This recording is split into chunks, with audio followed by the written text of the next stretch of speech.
Hello everyone, welcome to Angular course. I am Arvindan Balaji, a computer science master's student at UMass Lowell. Welcome to the journey of Angular. Before learning Angular, you need to know what Angular is. Angular is a TypeScript-based open source web application framework. Angular uses TypeScript as the main programming language for designing UI. Angular was developed by Google and was released in 2016. Another popular misconception about Angular is that Angular and AngularJS are same. This is not true. The first version of Angular was called AngularJS since JavaScript was used as a programming language. Then Google changed the programming language to TypeScript and named it as Angular. From then it is called Angular. Angular has a major release every 6 months, which means you get new features to Angular every 6 months. Angular 9 is the latest version of Angular, which was released on February 6, 2020. We we have to know the features of Angular before we start to learn Angular. Progressive web apps is the current trend in web development industry.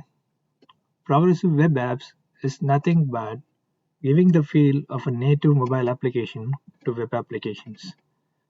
Angular helps you to build such progressive web apps. Angular also helps us to build native mobile applications by integrating with Apache Cordova, Ionic, or NativeScript. Apache Cordova, Ionic, or NativeScripts are cross-platform mobile application development frameworks which allow you to write your code in Angular. They will then convert the code into native mobile application. So you can do that as well using Angular. Angular also allows us to develop desktop application using native OS APIs, which means you can develop a Windows application by using the Windows OS API with Angular. Another important feature to note is code splitting. So code splitting is nothing but reloading a specific segment of the page. So Angular allows you to write segmented code such that you can reload only a specific segment of the page. That is another important feature of Angular. Templates. Angular templates are the most useful piece of code there. So it allows you to build amazing UI with more custom features.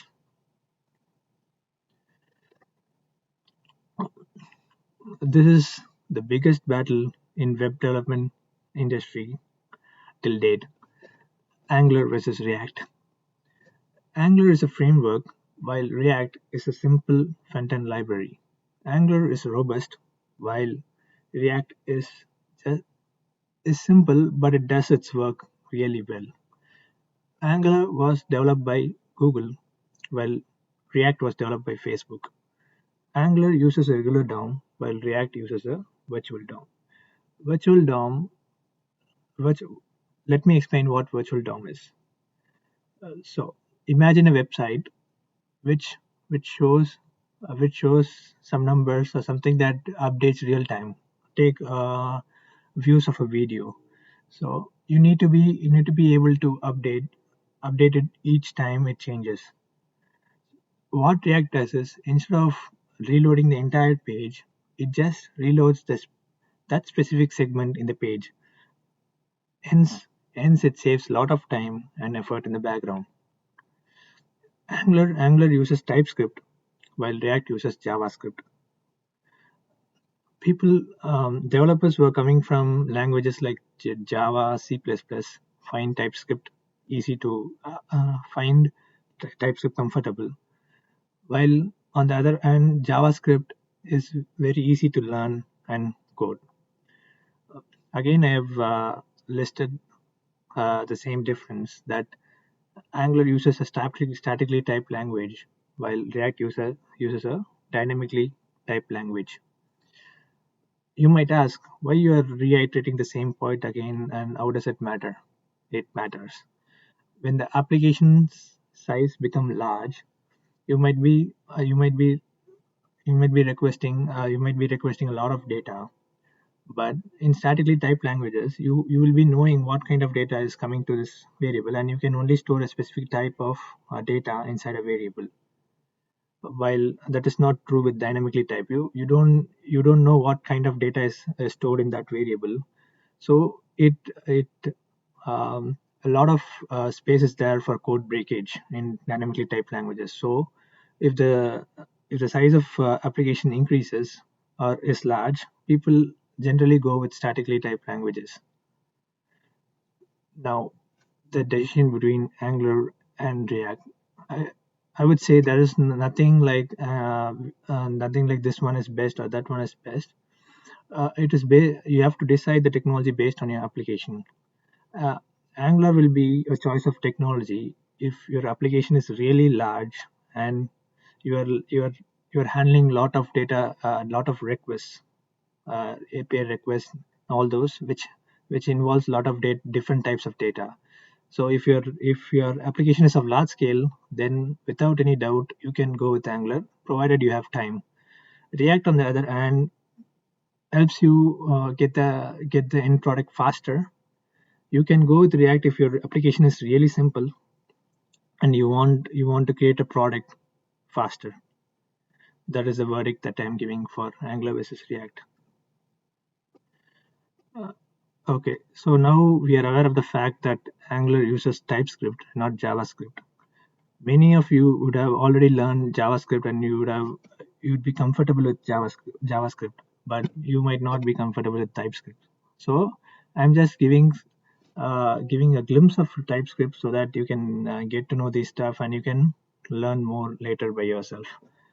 So TypeScript is nothing but a transpiler that compiles TypeScript to JavaScript code, which means you write the code in TypeScript, and while while getting rendered, it converts itself into JavaScript. So that's what happens in the background. It is also called as JavaScript with types.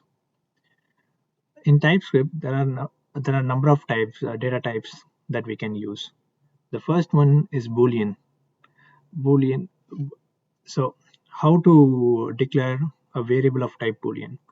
So, the keyword that is used is same as JavaScript. You can use either let or var. While let is used for like block scope variables and var is used for global scope variables. So let followed by the variable name and a colon followed by the type of data that you're going to store in that. So if you're storing boolean in is done, so you can type the keyword boolean and then you can store the value. And the next type is number. Number is also the same, just that you're just changing the type of data as number in that. String. Even in string, just like JavaScript, even in TypeScript, you can declare a string using either a double quote or a single quote. The choice is yours. While declaring array, what you need to do is like after a colon, you need to type the name, type the data type followed by open and close square brackets, and then you can initialize the array. Sorry. Mm. Tuple is another data type that is available in TypeScript. So you can store two types of data in a tuple. For example, you can store a string and a number inside a tuple, hello and 10. Another data type to note is enum. Enum is derived from C sharp. I should say that TypeScript was developed by Microsoft, so they have taken some of the features of C sharp in it. So enum is nothing but a numbered list. So in this, so we have declared red, green, and blue, which means red takes the value of 0, green takes the value of 1, blue takes the value of index. They are indexed. They are number indexed. The next type is any. This type is used when you are not sure what kind of data you're going to get. So if you declare the data type as any, you can store any kind of data inside it. Void. Void is generally used as a return type for a function, which means it does not return anything. Null and undefined is also a type in TypeScript. I think people who are familiar with JavaScript would know it's the same thing as in JavaScript. Never. Never is used as a return type of function when we know that it will definitely not return anything. That is strange, right? Next, let's go to functions. Uh, Functions also have a return type, just like variables. So you can declare a function like in JavaScript with either by using function declaration, like the first one, or the function expression, like the second one. All you have to do is start with the keyword function and give a function name, and then have the parameters, and then the main thing you have to give the type of the parameters that you are using in it, and then after that you have to give a colon, and then what you are giving here is the return type of the function. And in function expression is nothing but function stored inside a variable. So just you are creating a variable just like any other JavaScript variable, and then you are storing the function with the parameters, both parameters of type number, and then you are stating that this function will return a number. So then you're adding two numbers and giving the number as the output. So this is just a trailer of TypeScript. There is more to learn about TypeScript. So I've pasted the link in the video.